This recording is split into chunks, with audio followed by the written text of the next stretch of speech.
हाँ जी, अस्सलाम वालेकुम स्टूडेंट्स। तो आज हम आपका जो लेसन नंबर 3 है उसके सिनोनिम्स जो है वो डिस्कस करेंगे। और आप जानते हैं आपके स्मार्ट सिलेबस के अंदर लेसन नंबर 1 के बाद लेसन नंबर 3 है, डार्क, देवर एंड गोल्डन आइड।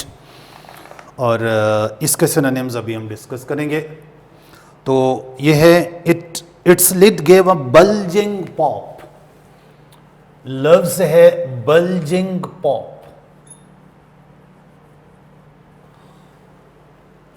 धक से एकदम खुलना, bulging pop. Hissing sound, explosive sound, starting sound और थड, THUD, थड। ये जो थड है ना, THUD, थड, ये किसी चीज के गिरने की आवाज होती है। जमीन के ऊपर कोई चीज भारी भरकम कोई चीज गिरी है, मतलब कोई बड़ा रजिस्टर है ज़मीन के ऊपर गिरेगा तो गिरने की जो आवाज़ है वो थड कहते हैं उसको। तो बहरल बल्जिंग पॉप के लिए यहाँ पर देखो, हिसिंग साउंड होती है जैसे सांप के फुंकारने की आवाज़। एक्सप्लोसिव जैसे कोई एकदम धमाके से कोई चीज़ खुली हो, तो ये bulging pop, explosive sound.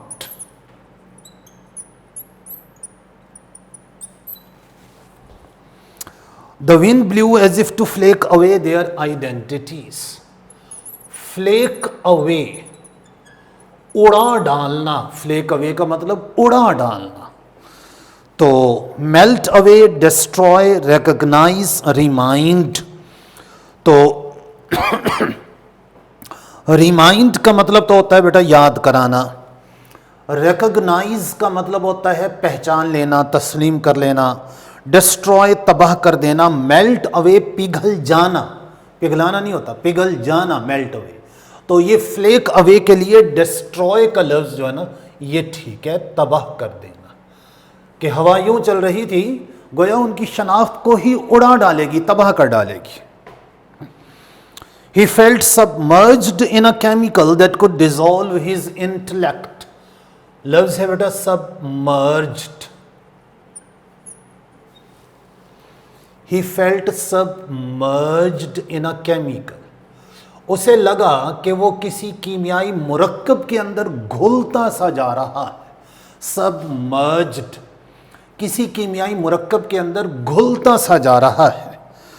Submerged. Poisoned, जहर देना होता है ना। Sunk और drowned और refreshed और attacked। तो drowned का लफ्ज करीब तरीन है, या sunk का लफ्ज के उसके अंदर कीमियाई मुरक्कब के अंदर डूबता सा जा रहा है और बैठकर उसके अंदर तहलील सा हो जाएगा। That could dissolve, फिर है यही लाइन है, he felt submerged in a chemical that could dissolve his intellect। देखो dissolve का लफ्ज है और dissolve का मतलब होता है तहलील कर देना, disintegrate, उसको पार्ट्स में अलग अलग कर देना, dissolve। Wet, sharp, perish, shine. तो ये पैरिश, तबाह कर देना, पैरिश का जो लफ्ज है ये आ जाएगा।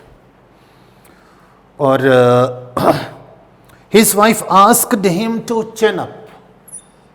वो उसे कहती है ना चिन अप हैरी। तो चिन अप का मतलब होता है हिम्मत पकड़ना, जोश में आना। फॉरगेट तो भुला देना। अबेंडेंड तर्क कर देना है। बी चीयरफुल, बी ब्रेव और बी सैड। तो बी ब्रेव का लफ्ज आप इस्तेमाल कर सकते हो या बी चीयरफुल, ये लफ्ज ठीक है। The children with their yellow hair hollered at the deep dome of Martian sky. Hollered का लफ्ज है शोर मचाना। जैसे बच्चे होते हैं किसी नई जगह पर पहुंचकर वो आवाजें निकालते, शोर मचाते, भागते, इधर जा रहे हैं उधर जा रहे हैं, हॉलर। स्ट्रॉल्ड, टहलना होता है। स्टे, लुक्ड और शाउटेड। तो शाउटेड का लफ्ज हॉलर्ड के लिए ये बिल्कुल ठीक है।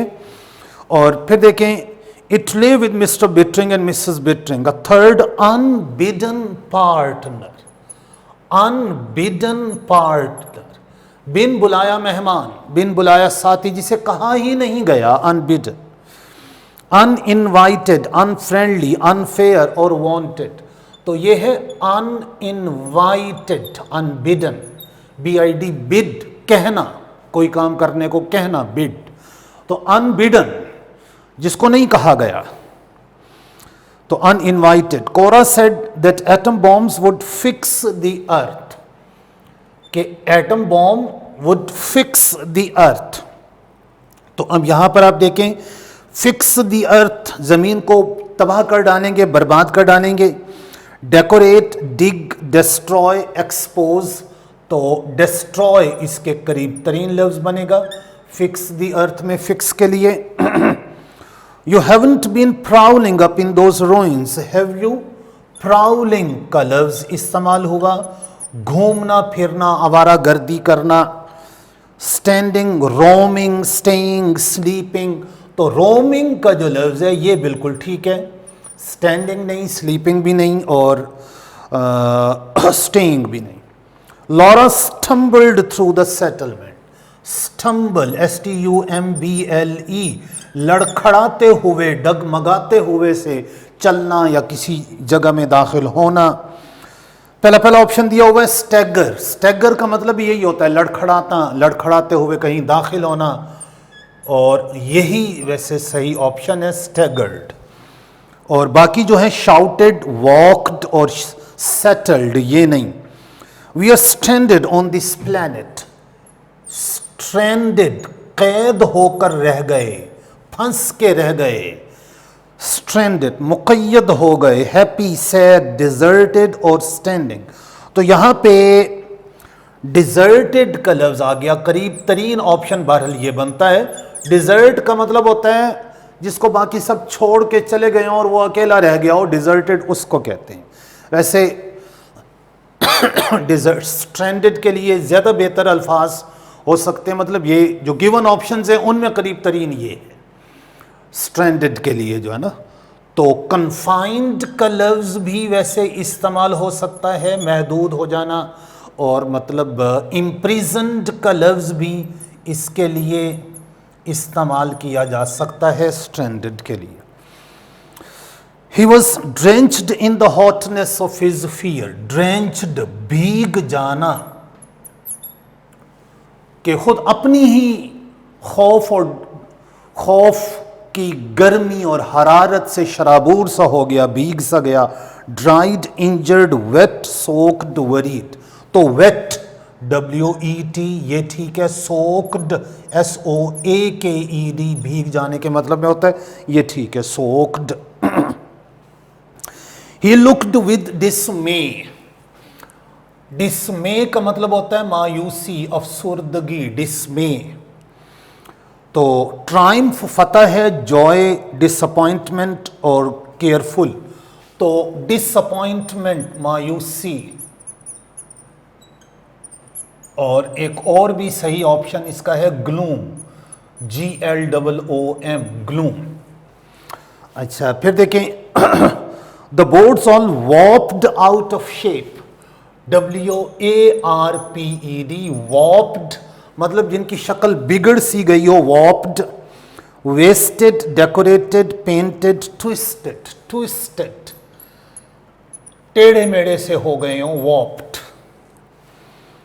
और वैसे डिस्टॉर्टेड का लफ्ज़ भी वॉप्ड के लिए आ सकता है, DISTORTED, ये भी ठीक है। और I got a whole load of metal and some blueprints, blueprints का लफ्ज़ है, ब्लू प्रिंट्स का मतलब होता है किसी चीज़ के इब्तदाई खाके, नक्शे, ब्लू प्रिंट्स। तो पेपर्स, मेडिसन्स, यूटेंसिल्स, स्केचेस, तो ये स्केचेस का लफ्ज़ जो है ना ब्लू प्रिंट्स, इसके लिए जो सही ऑप्शन है सिनोनिम के तौर पर स्केचेस। और his wife appeared with his supper in a wicker basket,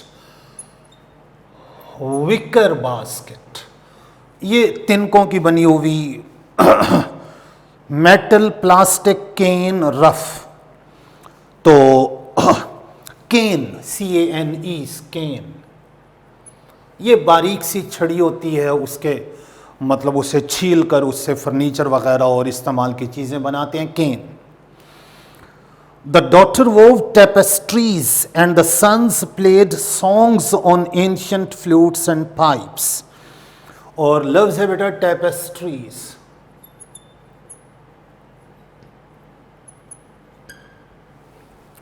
the daughter wove tapestries. Tapestries वैसे तो ये पर्दों के कपड़े, मोटे कपड़े, उन मोटो कपड़ों के ऊपर जो कढ़ाई वगैरह, ये सारा इसका मतलब लिया जाता है टेपेस्ट्रीज का। कारपेट्स कालीन है, एम्ब्रॉयडरीज है, स्वेटर है, सॉक्स है। तो करीब तरीन ऑप्शन जो गिवन ऑप्शन है हमारे पास, उनमें करीब तरीन embroideries. Mr Bittering gazed at the earth settlement.